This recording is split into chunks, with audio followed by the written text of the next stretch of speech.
Hi, this is Steve Farnsworth with Steveology Group, and this is a little chat I'm having with Margaret Molloy, who's the worldwide CMO for Siegel+Gale. Welcome, Margaret. How are you doing? Hi, Steve. Good afternoon and happy Friday. Happy Friday indeed. I want to talk with you. Just one of the things that Siegel+Gale does is, or what they do, is talk about brand strategy, and I want to talk kind of to CMOs about how, in kind of the age of social and communications that we now have, how CMOs have to manage a brand differently. So, what can senior executives do? Let's start at the basic level. What can senior executives do with social media that they can do to build a personal brand and ultimately their company's brand? Thank you for the question, Steve. It comes up a lot. I talk about it as making commitments. So when CMOs ask me, and invariably they say, I'm very busy or I'm not sure about the ROI, how do we do it? I tell them it's about making commitments. And the first commitment is to master LinkedIn plus one more.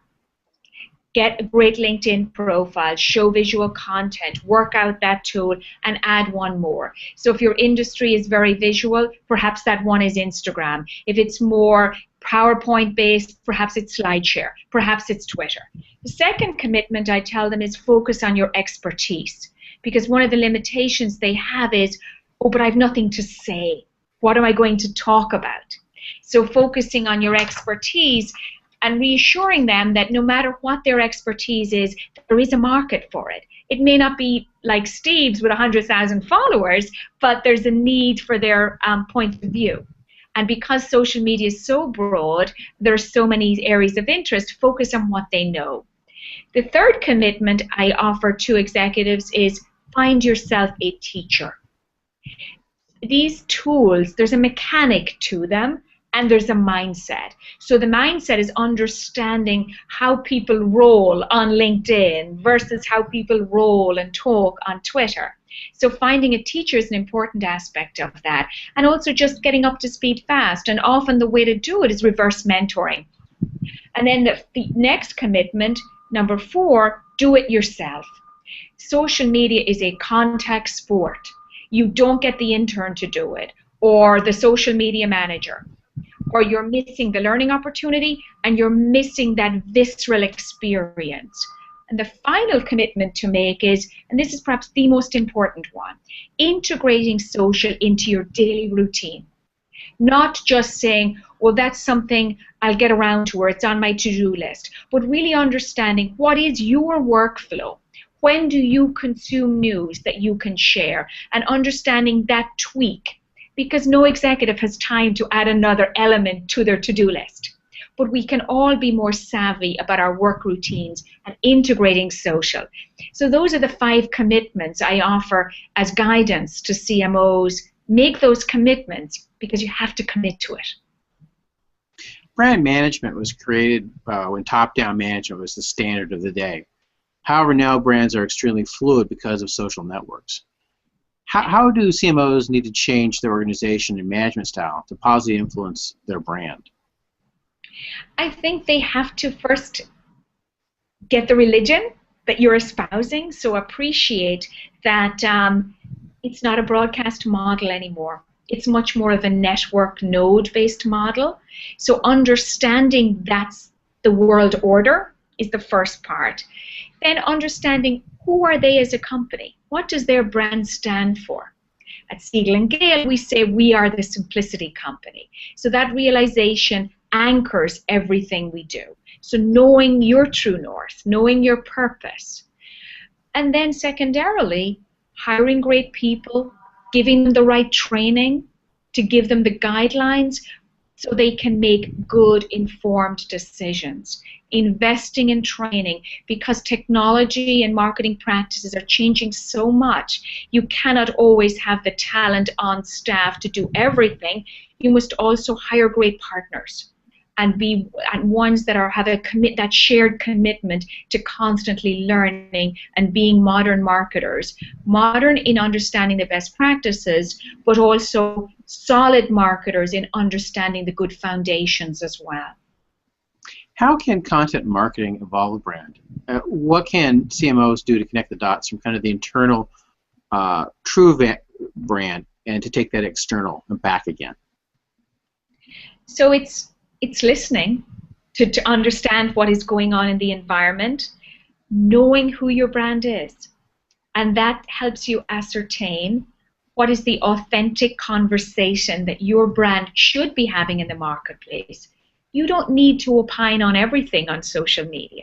So knowing who you are and who you're not is very powerful. And having that sense of purpose, knowing purpose is the difference you make in the world, the intersection of economic benefits and your impact on the world. So knowing that first is so integral to dictating the appropriate behaviors around social media and knowing the types of content you should share and really understanding what is the day in the life of your customer. And that will help you identify what are the questions they need answers to. So starting there, because my expectation is that customers need to either get information to help them do their jobs better or some entertainment, and knowing what's the balance. And if you create content that's useful, as opposed to gratuitous branded stuff, I would say to you that's a very helpful mechanism of connecting the dots that you've identified. What are the individual actions, the personal actions and management behaviors a CMO can take to influence the brand's attributes, to nurture the brand's attributes among the employees? I think it starts with thinking of your employees in the same way you think about your life cycle of customers. So we're all very familiar with the funnel, from awareness to transaction to purchase and all that rest. Well, if we consider our employees as elements in that too, how do we put forward a great brand that attracts the right talent, the talent that's aligned with our values? How do we onboard employees to give them a good entry experience? How do we train them? How do we engage them in the culture that makes them good brand ambassadors? How do we make sure they understand our purpose? And when they leave, as invariably happens, how do we make sure that process makes them loyal to the firm in their ability to refer other candidates and other customers? So from a mindset, thinking of the HR funnel, much like marketers do an excellent job of thinking about the customer funnel and each stage in that process, and aligning really beautifully with HR to make sure you equip your colleagues in HR with the brand messages and the experiences and the channels, so employees, when they join the company, before they join the company, and when they exit the firm, can indeed be great brand ambassadors. If a CMO is at a culturally traditional marketing focused organization and they want to move the organization to more of a modern marketing best practices or make that more part of the marketing mix, what can they do to help move that along, make that change internally? I think the first part of the change is looking at them saying, what is the mental model by which I view the world? And how is that mental model similar or dissimilar to my company? So for example, if I believe philosophically that content marketing is the way of the future, it's here today, and my company is not there, then you need to appreciate there's a delta. And as you and I have talked about before, it's not enough to have the right answer. Oh, if it were that simple.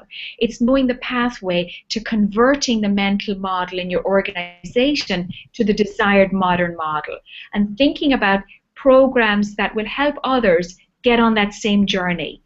It's evangelism. And I think a lot of it is modeling that behavior, but first you have to appreciate the delta and recognize often CMOs, they do well in one environment and they get an opportunity and they go to the next. The insight that I would share is the blueprint that works in one company may not work in another.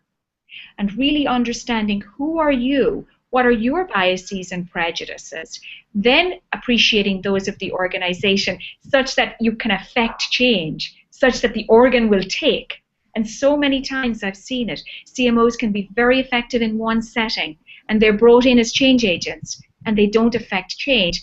And it's not always about the CMO or the company. It's the fit and the appreciation of what works in each environment and the ability to tweak your muscle to be able to affect change.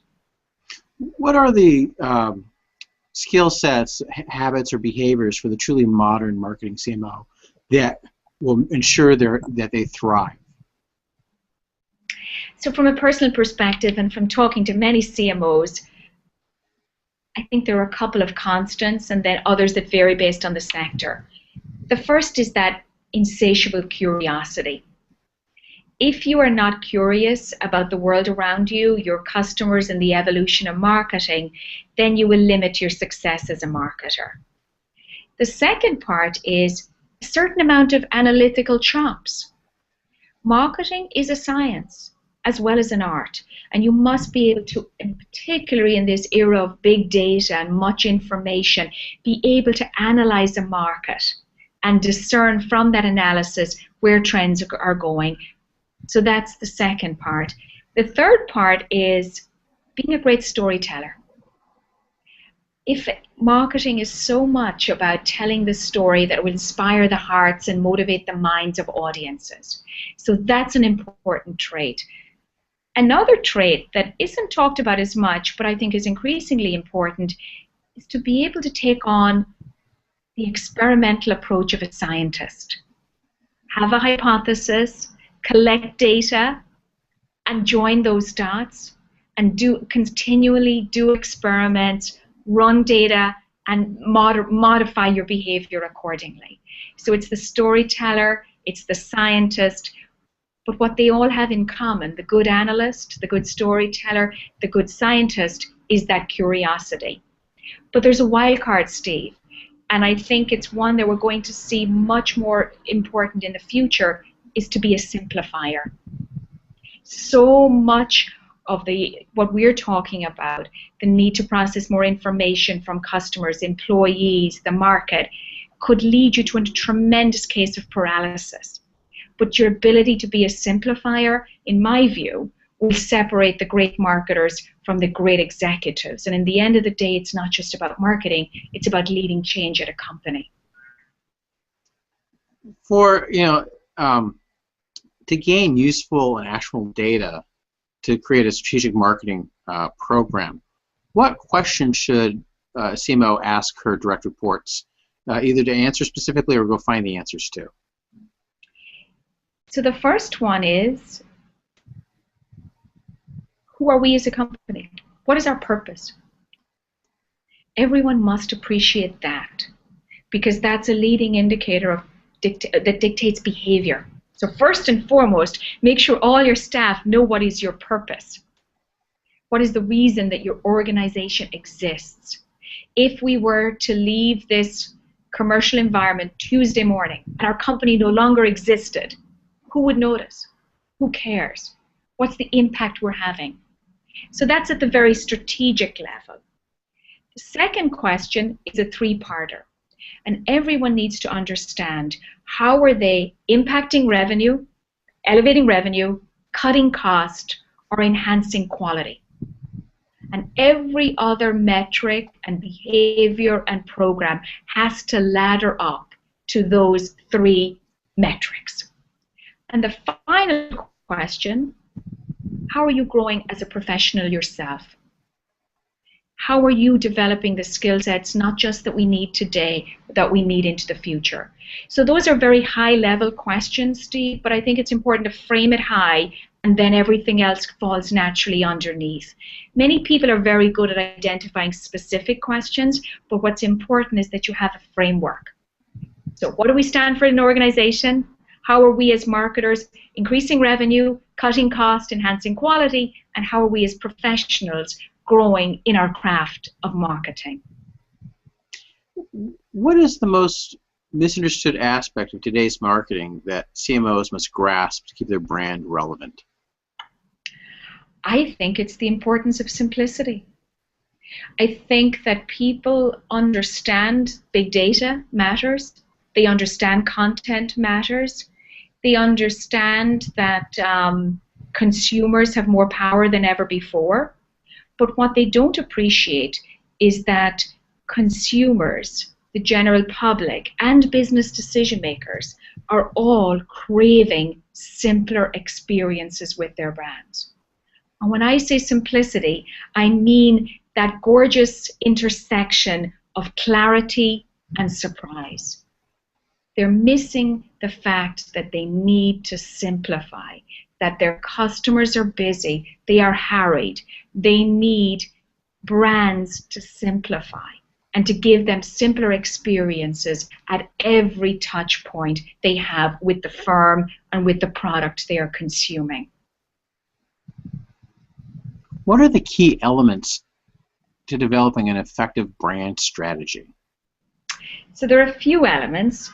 I touched on purpose. Purpose is the difference you are trying to make in the world. Why does your company exist? That's the first element. The second is, what are your values? The values are the behaviors of your organization. So for example, at Siegel+Gale, the values that drive our actions are smart, nice, and unstoppable. The next aspect is your promise. What do you do for others? Then your voice. How do you speak? How does your tonality, both in visual assets and in words? And finally, how does the brand get expressed at each customer touch point? So those are the elements: purpose, promise, values, voice, and experience. When my clients come to me, they initially ask for content, content marketing tactics. That's what they understand. But what they really need and what they really want is strategy. When your clients come to Siegel+Gale asking for brand tactics, which I assume at some level they do, how do you educate and explain the difference between brand strategy versus brand tactics? We come back to that framework that I just shared with you, and it's on one page. It's the promise, the purpose, the voice, the values, and those expressions. And by providing them that framework, everything else fits into that. So that's the most important way to set the stage for them. You know, frankly, there's a lot of different vocabulary, and people in the marketing world are wonderful at creating new acronyms and jargon. So that page level sets where we believe brands need to have the clarity of purpose. And if we can help them simplify, then together we make great experiences for their customers. If people want to learn more about you and Siegel+Gale, where can they go? I would be delighted if folks would follow me on Twitter at Margaret Molloy. You will also find at Siegel+Gale, our website. We're on Facebook, we're on LinkedIn, we're on all the social platforms, and we love to engage with folks who are interested in brands. Margaret, thank you so much for joining me today. Steve, it's my pleasure and lovely to talk to you and nice to spend some time with your audience.